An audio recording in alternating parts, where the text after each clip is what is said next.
পুরুষের যেমন নারীর উপর অধিকার আছে, ঠিক তেমনি ভাবে নারীরও পুরুষের উপরে অধিকার আছে। ইসলাম এখানে কোনো বৈষম্য করেনি। নারীর অধিকার যেমন দেওয়া হয়েছে, পুরুষের অধিকারও তেমনই দেওয়া হয়েছে। সম্মানিত বন্ধুগণ, প্রিয় ভাই সাহেব, আজকে আমরা আলোচনা শুনব ইসলাম নারীকে কি কি অধিকার দিয়েছে এবং ইসলাম নারীর সম্মান কি দিয়েছে। নারীদেরকে ইসলাম রানীর অধিকার দিয়েছে। এখানে বলা হলো তারা চাইলেও স্বামী যেমন তালাক দিতে পারবে, স্ত্রীও তালাক দিতে পারবে। এই বিষয়ের উপরেই আজকে আমরা আলোচনা শুনব ইনশাআল্লাহ। ওয়ামা তৌফিকি ইল্লা বিল্লাহ সুবহানাকা লা ইলমা লানা ইল্লা মা আল্লামতানা ইন্নাকা আনতাল আলিমুল হাকিম। সম্মানিত বন্ধুগণ, প্রিয় ভাই সাহেব, ইসলামে নারী এবং পুরুষের অধিকারের ব্যাপারে আমাদের অন্তর্বর্তীকালীন সরকার ডক্টর ইউনূসের কাছে গত কয়েকদিন আগে বাংলাদেশের নারী সংস্কার বিষয়ক একটা কমিটি গঠন করে তারা নারীদের কিছু সংস্কার চেয়েছেন। অনেকগুলো সংস্কার সেখানে তারা উত্থাপন করেছেন। কিছু জায়গায় তারা সংস্কার চান। তো যেই সব জায়গায় তারা সংস্কার চেয়েছেন সেই জায়গাগুলোর ভেতরে কিছু কিছু জায়গা এমন আছে যেগুলো অত্যন্ত আপত্তিকর এবং ইসলামের সাথে সাংঘর্ষিক। কথা কি আমার বুঝতে পেরেছেন? তার ভেতরে উল্লেখযোগ্য কয়েকটির কথা আমি আপনাদেরকে স্মরণ করে দেব এবং এগুলো ইসলাম কি দিল আর তারা কি নিতে চায় এই ব্যাপারে আপনাদের জানা থাকা দরকার। ইসলাম স্বামীকে অধিকার দিয়েছে সে তার স্ত্রীকে তালাক দিতে পারবে, কিন্তু অর্থাৎ নারীরা থাকবে পরিবারের, স্বামীর পরবর্তী যিনি দায়িত্ব পালন করবেন তিনি একজন নারী জাতি হবেন। আর সেই নারীদেরকে কখনো কখনো ইসলাম অধিকার এত বেশি দিয়েছে, মায়ের মর্যাদা দিয়া পিতার চাইতে তার মায়ের অধিকারকে আল্লাহ রাব্বুল আলামিন 3 গুণ বাড়ায় দিয়েছেন। সুবহানাল্লাহ। ইসলাম নারীদেরকে কখনো কখনো কন্যা সন্তান দিয়ে, অর্থাৎ বাবার কাছে তার মেয়েকে দিয়ে তাকে মেয়ের অধিকার দিয়েছে। ইসলাম নারীকে দিয়েছে বোনের অধিকার। এক কথায় নারীর অধিকার ইসলাম সর্বক্ষেত্রে প্রতিটি জায়গায় আল্লাহ রাব্বুল আলামিন তা প্রতিষ্ঠা করেছেন। সুবহানাল্লাহ। সুতরাং নারীদের সাথে আমরা অনেকেই ব্যবহার করতে জানি না। যেমন স্বামী এবং স্ত্রীর ভেতরে স্বামী মনে করে যে স্ত্রী তার কথা মতোই চলতে হবে, প্রয়োজন ভেদে স্ত্রীকে সে কর্মচারীর মতো ব্যবহার করবে। এরকমও আমাদের দেশে কিছু কিছু স্বামী আছে। অথচ ইসলাম বলছে না, তুমি তোমার স্ত্রীর সাথে কোমল ব্যবহার করো, তুমি তোমার স্ত্রীর সঙ্গে সদাচরণ করো। কোরআনুল কারীমের সূরা নিসা 19 নম্বর আয়াতে আল্লাহ রাব্বুল আলামিন বলছেন, আল্লাহ পাক বলছেন, ওয়াশিরুহুন্না বিল মা'রুফ। আল্লাহ রাব্বুল আলামিন বলছেন, ও পুরুষেরা, তোমরা নারীদের সঙ্গে সততার সঙ্গে জীবন যাপন করো, উত্তম আচরণ করো, উত্তম ব্যবহার করো। তার মানে শুধু আপনি নারীদের শুধু ধমক দেবেন, গাল মন্দ করবেন এমনটা কিন্তু নয়। আল্লাহ রাব্বুল আলামিন বলছেন, স্বামী এবং স্ত্রী আল্লাহর পক্ষ থেকে একটা বড় নিয়ামত। স্বামী এবং স্ত্রী আল্লাহর পক্ষ থেকে কি একটা বড় নিয়ামত। আল্লাহ রাব্বুল আলামিন স্বামী এবং স্ত্রীর ব্যাপারে বলছেন, স্ত্রীর সাথে স্বামী ব্যবহার করবে কি কোমল ব্যবহার, উত্তম আচরণ করবে। তার মানে এখানে নারীকে বলা হয় না যে তুমি তোমার পুরুষের সঙ্গে এইভাবে ব্যবহার করো, কিন্তু পুরুষকে আল্লাহ রাব্বুল আলামিন কোরআনে আদেশ দিলেন যে নারীর সঙ্গে উত্তম ব্যবহার করো, তার চাকরানি হিসেবে ব্যবহার করো না। তার মানে নারীর অধিকার ইসলাম এখানে কি করলো? প্রতিষ্ঠা করেছে। এখানেই শেষ নয়, স্বামী এবং স্ত্রীর ব্যাপারে আল্লাহ রাব্বুল আলামিন বলছেন দুইজনে দুইজনের কাছে সমান। দুইজন দুইজনের কাছে কি সমান। স্বামীর যেমন স্ত্রীর উপর অধিকার আছে, স্ত্রীরও স্বামীর উপরে অধিকার আছে। দেখুন কোরআনুল কারীমের সূরা বাকারার 228 নম্বর আয়াতে আল্লাহ রাব্বুল আলামিন সেই কথাটা বলছেন। আল্লাহ রাব্বুল আলামিন বলছেন, ওয়ালাহুন্না মিসলুল্লাযী আলাইহিন্না বিল মা'রুফি ওয়ালিররিজালি আলাইহিন্না দারাজা। আল্লাহ পাক বলছেন, স্বামীর যেমন স্ত্রীর উপর অধিকার আছে, ঠিক তেমনি ভাবে স্ত্রীরও স্বামীর উপরে অধিকার আছে। তবে ওয়ালিররিজালি আলাইহিন্না দারাজা, এখানে স্বামী এবং স্ত্রীর একের উপরে অন্যর অধিকার থাকলেও স্বামীর অধিকারটি আল্লাহ রাব্বুল আলামিন একটু বেশি দিয়েছেন। স্বামীর অধিকার কি দিয়েছেন? বেশি দিয়েছেন। এর পেছনে কয়েকটি কারণও আছে। যেমন স্বামীর অধিকার হলো স্বামী তার পরিবারের তার স্ত্রীর ভরণ পোষণ দেবে, আর স্ত্রীর ঘরের ভেতরে রাজরানীর মতো থাকবে। স্বামী কামাই করবে, স্ত্রী তা খাবে। স্বামী কামাই করবে, তার পরিবার পরিজন, তার সন্তানাদি যা আছে, এই সবগুলোর ভরণ পোষণের দায়িত্ব স্ত্রীর হয় না স্বামীর হয়? সবাই বলেন স্ত্রীর না স্বামীর? সুতরাং এই দৃষ্টিকোণ থেকে আল্লাহ পাক বলছেন ওয়ালিররিজালি আলাইহিন্না দারাজা, সেই দৃষ্টিকোণ থেকে স্ত্রীর চাইতে স্বামীর অধিকার বেশি, কারণ তার কষ্টও বেশি। সেই যদি কামাই না করে তাহলে না খেয়ে থাকতে হবে। এই জন্য আল্লাহ পাক বলছেন এই ক্ষেত্রে স্বামীর অধিকার স্ত্রীর চাইতে বেশি। তবে স্বামীর যেমন স্ত্রীর উপর অধিকার আছে, ঠিক তেমনি ভাবে স্ত্রীরও স্বামীর উপরে অধিকার আছে। কোরআনুল কারীমের অন্য জায়গায় আল্লাহ রাব্বুল আলামিন বলছেন, হুন্না লিবাসুল লাকুম ওয়া আনতুম লিবাসুল লাহুন্না।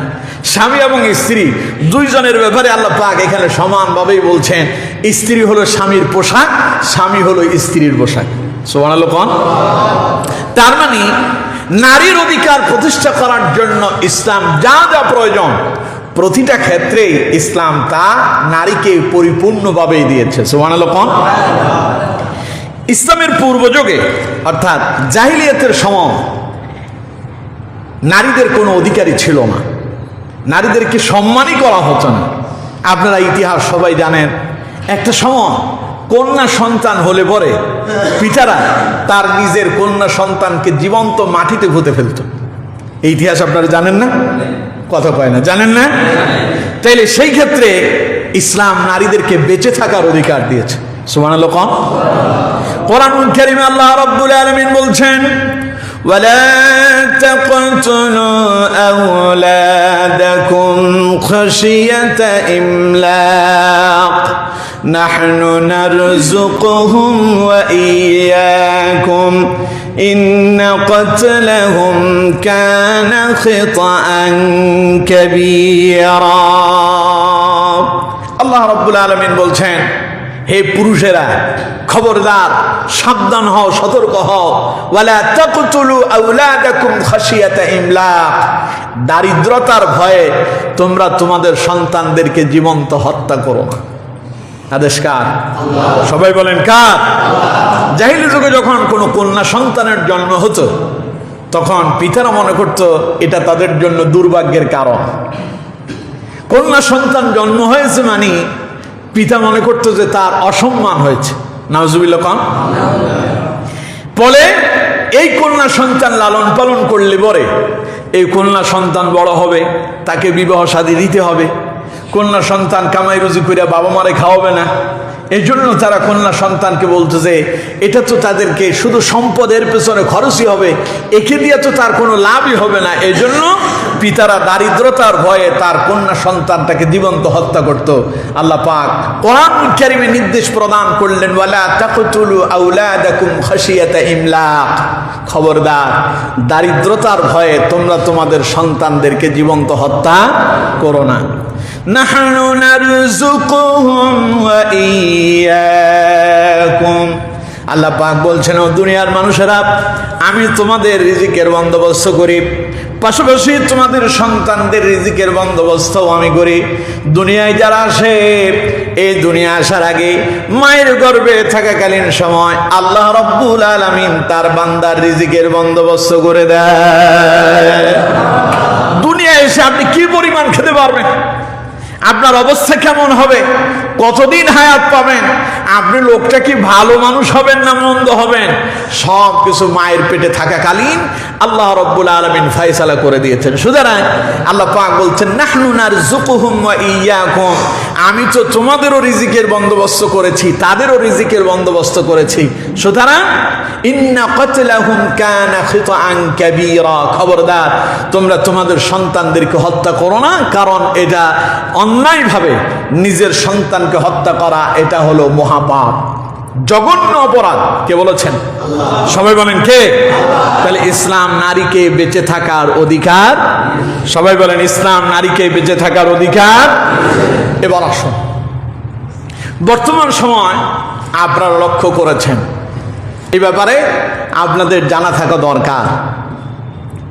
ইসলাম স্বামীকে অধিকার দিয়েছে সে তার স্ত্রীকে তালাক দিতে পারবে, কিন্তু এই নারী বিষয়ক, নারী সংস্কার বিষয়ক কমিশন যেটা গঠন করা হয়েছে, তারা সেখানে একটা আপত্তি পেশ করেছে, পুরুষ যেমন স্ত্রীকে তালাক দিতে পারে, স্ত্রীও স্বামীকে তালাক দিতে পারবে, এই মর্মে তারা সংস্কার চায়।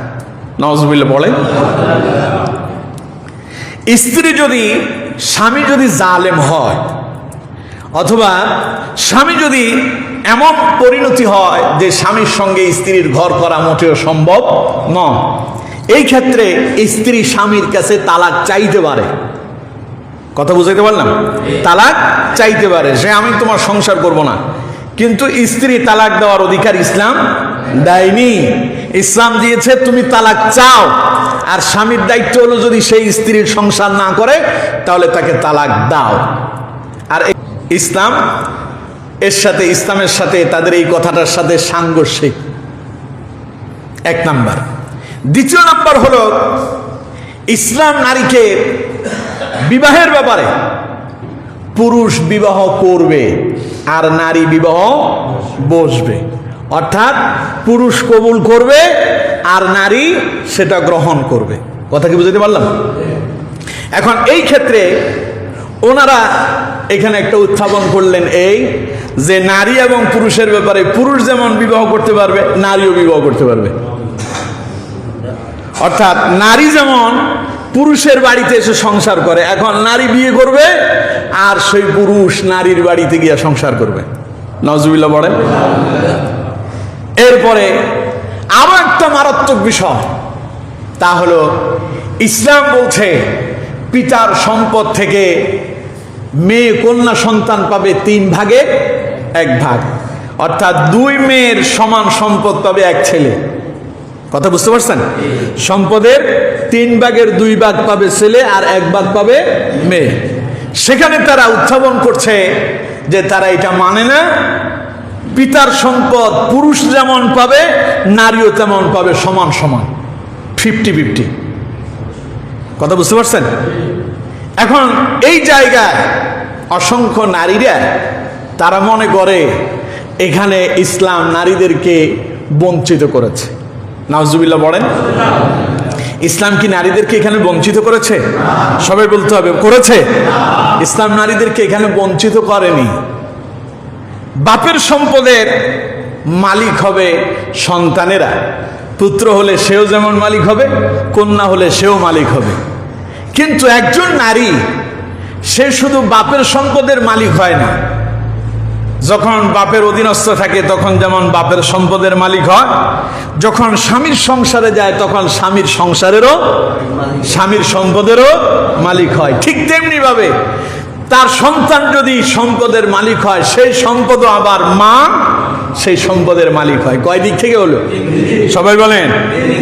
আর একজন পুরুষ খালি বাপের সম্পদের মালিক হয়, স্ত্রীর সম্পদের মালিক কি স্বামী হয়? সবাই বলেন হয়। দেখুন, ইসলাম নারীকে এখানে অধিকার দিয়েছে স্বামীর চাইতে বেশি। নারীরা মনে করে, অর্থাৎ যারা এই সংস্কার বিষয়ক, নারী সংস্কার বিষয়ক কমিটি যারা গঠন করছে, এরা যে এদের দিকে তাকালে এরা কি পুরুষ না নারী তাই বোঝা যায় না। ঠিক কিনা? কথা কয় না, ঠিক কিনা? এরা কি পুরুষ না নারী তা আল্লাহই ভালো জানে। ইসলাম সম্পর্কে কোনো জ্ঞান ধারণা তাদের জ্ঞান নাই বললেই চলে। অথচ একটি সময় নারীকে কোনো সম্পত্তি দেওয়া হতো না। নবী করিম সাল্লাল্লাহু আলাইহি ওয়াসাল্লাম নারীর এই অধিকার, পিতার সম্পদের অধিকার প্রতিষ্ঠা করেছেন মুহাম্মদুর রাসূলুল্লাহ সাল্লাল্লাহু আলাইহি ওয়াসাল্লাম। মনে করেন বাপের যে সম্পদ আছে, এই সম্পদের টোটাল হিসাব করে একটা অ্যামাউন্ট দাঁড়ালো 3 লক্ষ টাকা। কত লক্ষ টাকা? 3 লক্ষ টাকা। এই 3 লক্ষ টাকার ভেতরে বাপের সন্তান 2টা, একটা ছেলে একটা মেয়ে। এটা বোঝানোর জন্য আপনাদেরকে উদাহরণ দিচ্ছি। তাই 3 লক্ষ টাকার ভেতরে ছেলে পাবে কত? 2 লক্ষ, আর মেয়ে পাবে 1 লক্ষ টাকা। এখন ছেলের এই 2 লক্ষ টাকার ভেতরে তার বাবা মায়েরও অধিকার আছে, ভাই বোনেরও অধিকার আছে, কিন্তু মেয়ে যে 1 লক্ষ টাকা পাইল, সেখানে কারো অধিকার নাই। কারো অধিকার আছে? ছেলে 2 লক্ষ টাকা পেল, এই 2 লক্ষ টাকা দিয়া বাপের এই সম্পদের মালিক হওয়ার পরে মেয়েটা, অর্থাৎ তার বোন যদি অবিবাহিত হয়, তাহলে ভাইয়ের দায়িত্ব হলো সে তার নিজের সম্পদ থেকেই তার বোনের বিবাহের ব্যবস্থা করবে, বোনের সম্পদ দিয়া না। কথা বুঝতে পারলাম? সম্পদ আছে কত লক্ষ টাকার? 2 লক্ষ। এখন বোনের বিবাহ দিতে গিয়ে 50,000 টাকা শেষ, আছে আর কত? 1.5 লক্ষ টাকা। এবার এই বোন যখন বিবাহ শাদী হলো, বোন গেল স্বামীর বাড়িতে, স্বামীর বাড়ি থেকে আবার বেড়ানোর জন্য বাপের বাড়িতে আসে না? তখন ওই বোনটা বাপের সম্পদ নিয়ে বাপের বাড়ি, স্বামীর বাড়ি চলে গেল, এখানে আর তার কোনো অধিকার নাই। কিন্তু সেই যখন এখানে আসে, তখন তার ভাই তার নিজের সম্পদ থেকে তার বোনের মেহমানদারির ব্যবস্থা করে, থাকার ব্যবস্থা করে, সন্তানদের খাবারের ব্যবস্থা করে, তার স্বামী এলে, বোনের স্বামী এলে তারও খাবারের বন্দোবস্ত করে। এবার কত দেখি তার কাছে আর আছে 1.5 লক্ষ টাকা, সেখান থেকে এদের খরচ বহন করতে গিয়ে আরো 50 শেষ, আছে কত? 1 লক্ষ টাকা। এবার কিছুদিন পরে দেখা গেল বোনের স্বামী ইন্তেকাল করলো, বোনটা হয়েছে বিধবা। বোন কি হয়েছে? বিধবা হয়েছে, থাকার কোনো জায়গা নাই। এখন এই সন্তানের, অর্থাৎ এই বোনের ভরণ পোষণের দায়িত্ব তার ভাইয়ের উপরে। কার উপরে? এখন ভাই তার বাবা ইন্তেকাল করছে, মায়েরও সংসার দেখে, ঘরের ভেতরে আরো যতজন আছে সবার দেখে, টাকা আছে তার 2 লাখ, ওই 2 লাখ দিয়ে সবার জন্য করতে করতে নিজেরটা শূন্যের কাটায় চলে গেল, আর বোনেরটা এখনো সব ওই 1 লক্ষ টাকার কোনো খরচ, কথা কয় না, কোনো খরচ আছে? বোন কি বাপের জন্য, মায়ের জন্য, চিকিৎসার জন্য অর্থ ব্যয় করে? বাপের বাড়িতে আসলে কি বোন কি নিজের পকেটের টাকা দিয়ে বলে নাকি তুমি বাজার সাজার করে নিয়ে আসো, আমরা আসছি বেড়াতে, আমাদের পয়সা খরচ করে? এটা কি হয়? তার মানে সন্তান যে বাপের সম্পদের 3 ভাগের 2 ভাগ ছেলে পায়, 1 ভাগ মেয়ে পায়, এর পেছনে ভাই অর্থাৎ পুত্র সন্তান যা পায় সেখান থেকে পুরো পরিবারের জন্য তাকে খরচ করতে হয়। সেই খরচের হিসাব করলে দেখা যায় মেয়ের অর্থাৎ বোনের কোনো খরচই নাই, আর যত খরচ সব হলো ভাইয়ের। তার মানে এবার কত দেখি নারী কি এই ক্ষেত্রে অধিকার কম পেল না বেশি পেল? রাজরানীর অধিকার, তার কোনো খরচ নাই, বসে বসে খাও। কি করো? বসে বসে খাও। এখন বিবাহের সময় মোহর কি স্বামী দেয় না স্ত্রী দেয়? কত কয় না, স্বামী দেয় না স্ত্রী দেয়? তো এখন অধিকারের কথা যদি আসে, তাহলে তো এবার পুরুষ অধিকার থেকে বঞ্চিত হইল। বরঞ্চ আন্দোলনটা হওয়ার দরকার ছিল, পুরুষ তার অধিকারের জন্য আন্দোলন করবে। বিবাহ করব আমি, বিবাহের জন্য যেমন পুরুষের যেমন চাহিদা আছে, নারীরও চাহিদা, কথা কয় না, আছে না নাই? দুইজনেরই চাহিদা আছে। বিবাহ বন্ধনে আবদ্ধ হবে, বৈধ পন্থায় তারা সংসার করবে। তো এই ক্ষেত্রে পুরুষের যেমন চাহিদা আছে, নারীরও চাহিদা আছে। তাহলে পুরুষ বিবাহ করবে, পুরুষ কেন মোহর দেবে? প্রয়োজনীয় তো দুইজনেরই, ঠিক কিনা? সেই ক্ষেত্রে বিবাহের ক্ষেত্রে মোহরানা কে দেয়? পুরুষ দেয়। আল্লাহ রাব্বুল আলামিন পুরুষদেরকে অর্ডার করেছেন, وآتوا النساء صدقاتهن نحلة فإن طبن لكم عن شيء منه نفسا فكلوه هنيئا مريئا। পড়েন আল্লাহু আকবার। আল্লাহ তাআলা বলছেন ওয়া আতুন নিসা সাদাকাতিহিন্না নিহলা, পুরুষরা সন্তুষ্ট চিত্তে খুশি মনে তোমরা তোমাদের স্ত্রীর মোহর আদায় করে দাও। সুবহানাল্লাহ। এই আদেশ কারে দেওয়া হলো? পুরুষে। এরপর আল্লাহ রাব্বুল আলামিন বলছেন فَإِن تِبْنَ لَكُمْ عَن شَيْءٍ مِّنْهُ نَفْسًا فَكُلُوهُ هَنِيئًا مَرِيئًا। আমার দেশের পুরুষরা কিছু আছে সুবিধাবাদী। কিবাদী গ্রন্থ, বিবাহের সময় মোহর কত হবে? কয় 20 লাখ, কোনো অসুবিধা নাই, আমি রাজি। ও মনে মনে চিন্তা একটা করে রাখছে, বাসর রাতে গিয়া বইয়ের কাছে ক্ষমা চেয়ে নেবে। আছে না এরকম? কথা কয় না, আছে না নাই? ওরে বিক্রি করলেও 20 লাখ হবে না, কিন্তু ওর মোহর ধার্য হয়েছে কত? 20 লক্ষ টাকা। এখন তারে আপনি জিজ্ঞাসা করেন, তুমি যে 20 লাখ টাকা যে মোহরে যে মোহরানা ধার্য করে যে তুমি বিবাহ করতেছো, 20 লাখ টাকা দেওয়ার তোমার সে অ্যাবিলিটি আছে? ও বলবো যে ওইটার পলিসি আমার কাছে আছে। পলিসি কি? আমি ওর কাছে ক্ষমা চেয়ে নিব না। অথচ ইসলাম বলছে না, ওয়াতুন নিসা সাদাকাতিহিন্না নিহলা, স্ত্রীর মোহর সন্তুষ্ট চিত্তে দাও, যেটা ধার্য হয়েছে ওইটা খুশি মনে দিয়ে দাও। তবে হ্যাঁ, ফাইন তিবনা লাকুম আন শাইইন মিনহু নাফসা, তোমার স্ত্রী যদি সেখান থেকে কিছু তোমারে ফেরত দেয়, ফাকুলুহু হানিআম মারিআ, সেটা তুমি ভক্ষণ করতে পারো, খেতে পারো, কোনো অসুবিধা নাই। সুবহানাল্লাহ বললেন না?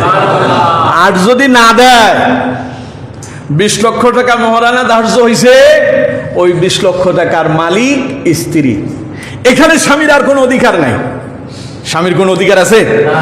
এই টাকার মালিক স্ত্রী। সে চাইলে এটা তার বাপেরই দিতে পারে, চাইলে এটা সে নিজের অ্যাকাউন্টে জমা রাখতে পারে, অর্থাৎ তার নিজের টাকা সে যেইভাবে ইচ্ছা সেইভাবে খরচ করবে।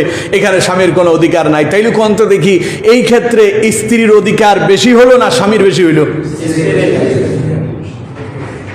তাহলে ইসলাম নারীর অধিকার কি কম দিয়েছে না বেশি দিয়েছে? ইসলাম নারীকে বলছে তুমি তোমার স্ত্রীর মোহর আদায় করে দাও। আর মোহরানা আদায় করে দেওয়ার কথা যখন আল্লাহর আদেশ, ওটা কি মুস্তাহাব না ফরজ? নামাজ পড়া কার আদেশ? সবাই বলতে হবে কার? অর্থ থাকলে হজ করতে হবে, আদেশ কার? সম্পদ থাকলে যাকাত দিতে হবে, আদেশ কার? রমাদানের রোজা পালন করতে হবে, আদেশ কার? অর্থাৎ আল্লাহ যেই সমস্ত আদেশ দেন ওগুলোর ফরজ বলে। মোহরানা দেওয়ার জন্য আদেশ কে দিয়েছেন? তাইলে এটা নফল না ফরজ? সবাই বলেন নফল না ফরজ? তাহলে আল্লাহ তাআলা পুরুষদেরকে বাধ্য করেছেন তুমি তোমার স্ত্রীর মোহর আদায় করে দাও। এই ক্ষেত্রে আল্লাহ রাব্বুল আলামিন নারীদের সম্মান বাড়ায়া দিলেন। সুবহানাল্লাহ। অনেকে মনে করে মোহরানা হলো সিকিউরিটি। বাপে মেয়ে বিবাহ দেওয়ার সময় বলে এটা সিকিউরিটি। নাউজুবিল্লাহ পড়েন। মোহরানা যদি সিকিউরিটি হয়, সিকিউরিটি বুঝেন তো? আপনি যখন একটা দোকান যখন ভাড়া নেন, ওই দোকান ভাড়া নেওয়ার আগে আপনাকে অতিরিক্ত কিছু টাকা পেমেন্ট করতে হয়। এটার কি কয়? হ্যাঁ, কেউ কয় সালামি, কেউ কয় জামানত, আর অ্যাডভান্স। এখন এই অ্যাডভান্স অথবা সিকিউরিটির জন্য আপনি যেটা দেন, উদ্দেশ্য এই দোকান আপনি ভাড়া নিয়েছেন, এটা এখন আপনি ব্যবহার করবেন। তা আপনি যেই টাকা সিকিউরিটি হিসাবে দিলেন, যখন আপনি এই দোকান যখন আবার ছেড়ে দিবেন, মালিক আপনাকে সেই টাকা ফেরত দিতে বাধ্য। কিন্তু কেউ যদি তার মেয়ে বিবাহ দিতে গিয়া মোহরানাটারে সিকিউরিটি দেয়, তাইলে তার মেয়েটারে সেই ওই যে দোকানের মতো ভাড়া দিল, তার মানে তার কথা হইলো এটা সিকিউরিটি বাবদ থাকলো, তুমি মেয়ে ছেড়ে দিলে তোমার টাকা তুমি ফেরত পাবে। নাউজুবিল্লাহ পড়েন। ইসলাম বলছে না, এটা সিকিউরিটি নয়, মোহরানা হচ্ছে নারীর অধিকার, নারীর সম্মান। সুবহানাল্লাহ। তাই ইসলাম নারীকে বঞ্চিত করেনি, ইসলাম নারীকে মর্যাদা দিয়েছে। সুবহানাল্লাহ পড়েন। আর অন্যদিকে ওই বোকারা নারী বিষয়ক সংস্কার কমিটি যারা গঠন করলো, তারা সেখানে গিয়া পুরুষ আর নারীর ব্যাপারে এখানে তারা সমান অধিকারের কথা বলে বাপের সম্পদ সমান পাওয়ার জন্য তারা এখানে সংস্কার চায়। ইসলাম দিয়েছে সে তার স্বামী থেকে মোহরানা পাবে, স্বামীর সম্পদের মালিক হবে, বাপের সম্পদ থেকে সন্তান পাবে যেখানে 3 ভাগের 2 ভাগ, সেই পাবে 1 ভাগ, ছেলের সম্পদের মালিক হবে। তাহলে তো নারীর সম্পদ, নারীর অধিকার ইসলাম বাড়ায় দিয়েছে পুরুষের চাইতে কয়েক গুণ বেশি, ঠিক কিনা? ইসলাম সম্পর্কে জ্ঞান না থাকলে এমনই হয়। আমার বন্ধুগণ, এখানেই শেষ নয়। একজন নারী যতদিন তার পিতার অধীনস্থ থাকবে ততদিন পর্যন্ত তার পরিচয়, তার অভিভাবক হলো তার পিতা। তার অভিভাবক কে? যখন স্বামীর সংসারে চলে যায় তখন তার অভিভাবক স্বামী। তার অভিভাবক কে? স্বামী। স্বামী ইন্তেকাল করলে পরে বড় ছেলে হয় তার অভিভাবক। সুবহানাল্লাহ বললেন না? কিন্তু একজন ছেলের ব্যাপারে কোন অভিভাবক বাবা ইন্তেকাল করছে, এরপরে সেই নিজেরটা নিজে করতে হবে। ঘরের ভেতরে দেখবেন এমন এমন অনেক পরিবার আছে, অনেক ফ্যামিলি আছে, 3-4 ভাই, বাবা মা যতদিন বেঁচে ছিল সব বাপের সম্পদ থেকে অন্য ভাইদের বিবাহ শাদী যা যা করার দরকার সব করছে। কিন্তু এখন ছোটটার যখন বিবাহের সময় আসছে, তার আগে বাবার ইন্তেকাল হয়ে গেছে, এখন বাকি ভাইয়েরা তার আর খবরও নেয় না। এখন নিজে ইনকাম করে নিজেরটা নিজেরই করতে হয়। এরকম অনেক আছে না নাই? বড় ছেলে বিদেশ যাওয়ার সময় বাবার সম্পদ দিয়া, জমিন বিক্রি করে টাকা দিয়া সেই বিদেশে গেল, ইনকাম করলো, এখন তার বাড়ি গাড়ি সব হয়েছে। কিন্তু ছোট ছেলেটা বাবা অর্থাৎ সে প্রতিষ্ঠিত হওয়ার আগেই বাপ ইন্তেকাল করছে, এখন আর বড় ভাই তার খবর নেয় না, ওটা তুমি তোমার মতো করে করো। এরকম আছে না নাই? সুতরাং একজন পুরুষ বাপের সম্পদের শুধু মালিক হয়, যদিও দেখা যায় মেয়ের চাইতে 2 গুণ বেশি পাচ্ছে, কিন্তু হিসাব মিলালে আসলে মেয়ের কোনো খরচই নাই, অন্যদিকে পুরুষ মানুষটার সব খরচ। এই জন্য বাপের সম্পদের যদিও সন্তানকে, ছেলে সন্তানকে 2 গুণ দেওয়া হচ্ছে, মেয়ে সন্তানকে 1 গুণ দেওয়া হচ্ছে, সেই প্রেক্ষিতে ছেলে সন্তানের খরচও বেশি, এই জন্য তাকে দেওয়া হয়েছে বেশি।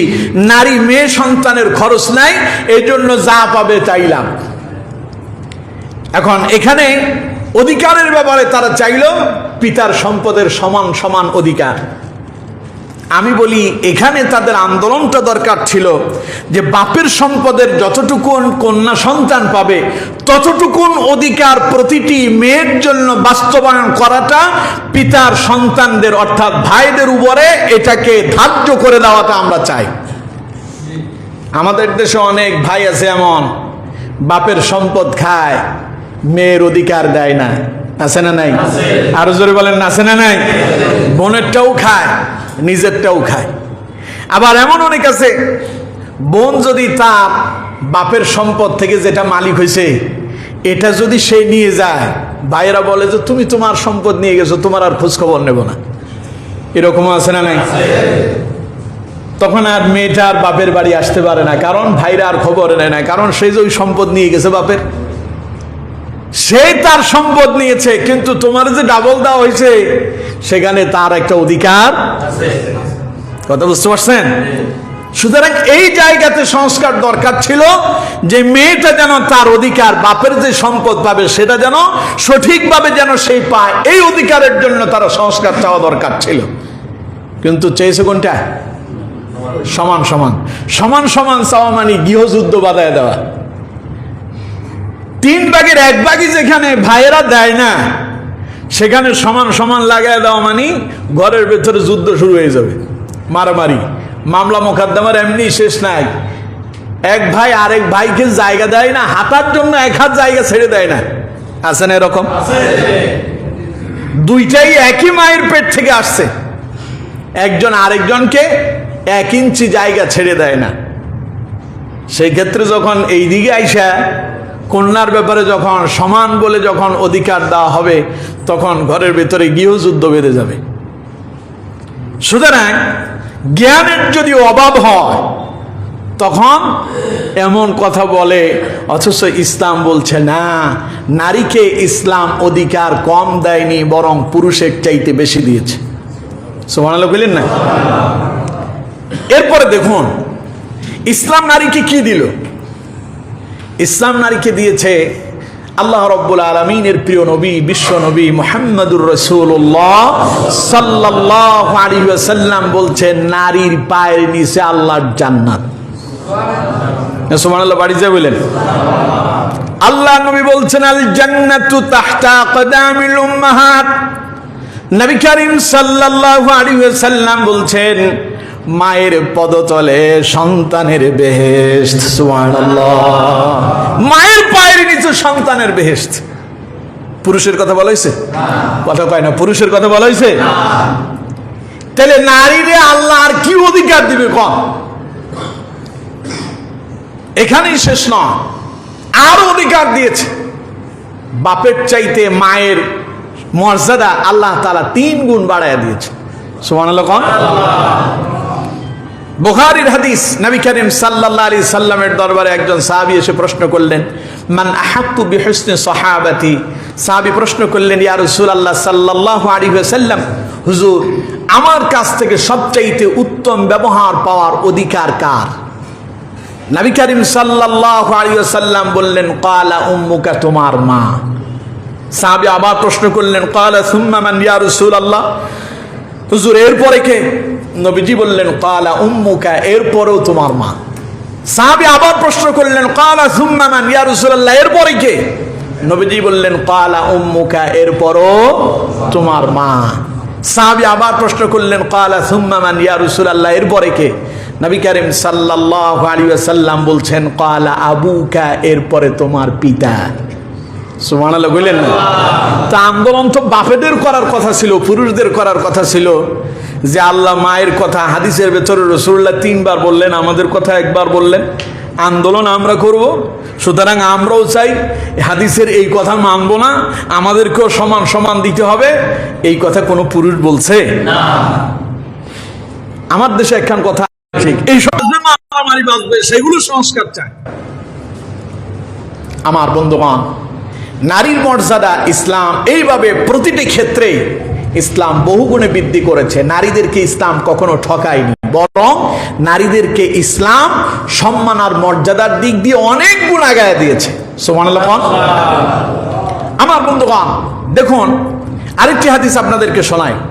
নবী করিম সাল্লাল্লাহু আলাইহি ওয়াসাল্লাম বলছেন, যখন কোনো কন্যা সন্তান কোনো ঘরে যখন আগমন করে, নবী করিম সাল্লাল্লাহু আলাইহি ওয়াসাল্লাম বলছেন, সেই কন্যা সন্তান ঘরে আসার সঙ্গে সঙ্গেই আসমান থেকে ওই ঘরের ভেতরে একদল রহমতের ফেরেশতা আগমন করে। ছেলেদের ব্যাপারে বলা হয়নি, কাদের ব্যাপারে বলা হলো? মেয়েদের ব্যাপারে বলা হয়েছে। নবী করিম সাল্লাল্লাহু আলাইহি ওয়াসাল্লাম বলছেন, যখন কোনো কন্যা সন্তান আগমন করে ঘরের ভেতরে রহমতের ফেরেশতা আগমন করে। সাহাবী বলছেন, ক্বালা সামি'তু রাসূলুল্লাহি সাল্লাল্লাহু আলাইহি ওয়াসাল্লাম ইয়াকুলু ইযা উলিদা লির-রাজুলি ইবনাতান বা'আসাল্লাহু আযজা ওয়া জাল্লা মালাইকা। হযরতে নাবিত ইবনে শুরাইত রাদিয়াল্লাহু তাআলা আনহু তিনি হাদিস বর্ণনা করছেন। তিনি বলেন, আমি নবী করিম সাল্লাল্লাহু আলাইহি ওয়াসাল্লামকে বলতে শুনেছি, রাসূলুল্লাহ বলেছেন, ইয়াকুলু ইযা উলিদা লির-রাজুলি ইবনাতান বা'আসাল্লাহু আযজা ওয়া জাল্লা মালাইকা।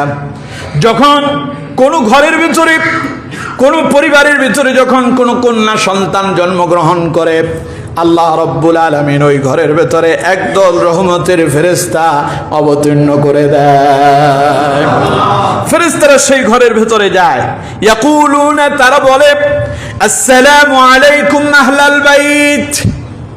ফেরেশতারা সেই ঘরের ভেতরে যায় আর পরিবারের লোকজনদেরকে সালাম দেয় আর বলে, আসসালামু আলাইকুম ইয়া আহলাল বাইত, ও পরিবারের লোকেরা, তোমাদের উপরে আল্লাহর শান্তি নাজিল হোক। কে দোয়া করতেছে? ফেরেশতারা। কারা? ফেরেশতারা। ছেলে হইলে না মেয়ে হইলে? সবাই কোন ছেলে না মেয়ে? মেয়ে হলে। নবী করিম সাল্লাল্লাহু আলাইহি ওয়াসাল্লাম বলছেন, ইয়াকতানাকুরনাহা বিআজনিহাতিহিম ওয়া ইয়ামসাহুনা বিআইদিহিম আলা রাসিহা। এরপরে ফেরেশতারা তাদের রহমতের দানাগুলো দিয়া ওই কন্যা সন্তানটিকে আবৃত করে কোলে তুলে নেয়। ওয়ায়ামসাহুনা বিআইদিহিম আলা রাসিহা, নবী করিম সাল্লাল্লাহু আলাইহি ওয়াসাল্লাম বলছেন ফেরেশতারা ওই কন্যা সন্তানের মাথার উপরে হাত বুলায়া দেয়। সুবহানাল্লাহ। কোন ওয়ায়াকুলুনা, এবং তারা বলতে থাকে যায়িফাতান খারাজাত মিন যায়িফাতিল কাইয়িম আলাইহা, একজন দুর্বল থেকে আরেকজন দুর্বলের আগমন, একজন দুর্বল থেকে আরেকজন দুর্বলের আগমন। নারীরা পুরুষের চাইতে শক্তিতে কি তারা বেশি হয় না কম হয়? সবাই বলতে হবে কম না বেশি? নারীদেরকে আল্লাহ রাব্বুল আলামিন একটু দুর্বল করে সৃষ্টি করেছেন। তো হাদিসের ভেতরে এসেছে ফেরেশতারা তখন বলে যায়িফাতান খারাজাত মিন যায়িফাতিল কাইয়িম আলাইহা, একজন দুর্বল থেকে আরেকজন দুর্বলের আগমন হয়েছে। আলাইহা মুআনু ইলা ইয়াউমিল কিয়ামাহ, শুনে রাখো পরিবারের লোকেরা, তোমাদের ঘরের ভেতরে যে কন্যা সন্তানের আগমন হয়েছে, যেই ব্যক্তি এই কন্যা সন্তানের ভরণ পোষণের দায়িত্ব নিল, কিয়ামত পর্যন্ত আল্লাহ রাব্বুল আলামিন আসমান থেকে তার উপরে রহমত আর বরকত নাজিল করবেন। এটা কি ছেলের ব্যাপারে না মেয়ের ব্যাপারে? নবী করিম সাল্লাল্লাহু আলাইহি ওয়াসাল্লাম বলছেন যার একটা কন্যা হলো সে একটা জান্নাতের মালিক হলো। সাহাবী প্রশ্ন করলেন হুজুর যদি দুইটা হয়? নবীজি বললেন দুইটা জান্নাতের মালিক। সাহাবী বললেন হুজুর যদি তিনটা হয়? নবী করিম সাল্লাল্লাহু আলাইহি ওয়াসাল্লাম বলছেন নিশ্চিত জান্নাতের মালিক। সুবহানাল্লাহ। তাহলে এবার কোন তো দেখি ইসলাম কি নারীর অধিকার ক্ষুণ্ণ করলো না নারীর অধিকার প্রতিষ্ঠা করলো? এবার আসুন, তাহলে আমরা যারা ইসলাম সম্পর্কে জ্ঞান রাখি না, দিন সম্পর্কে যাদের জ্ঞানের কমতি আছে, তারাই এইসব জায়গায় গিয়া নারীর অধিকার প্রতিষ্ঠার কথা বলে নারীর অধিকার ক্ষুণ্ণ করার জন্য বসে আছে। ঠিক কিনা? আপনারা বড় আশ্চর্য হবেন, তারা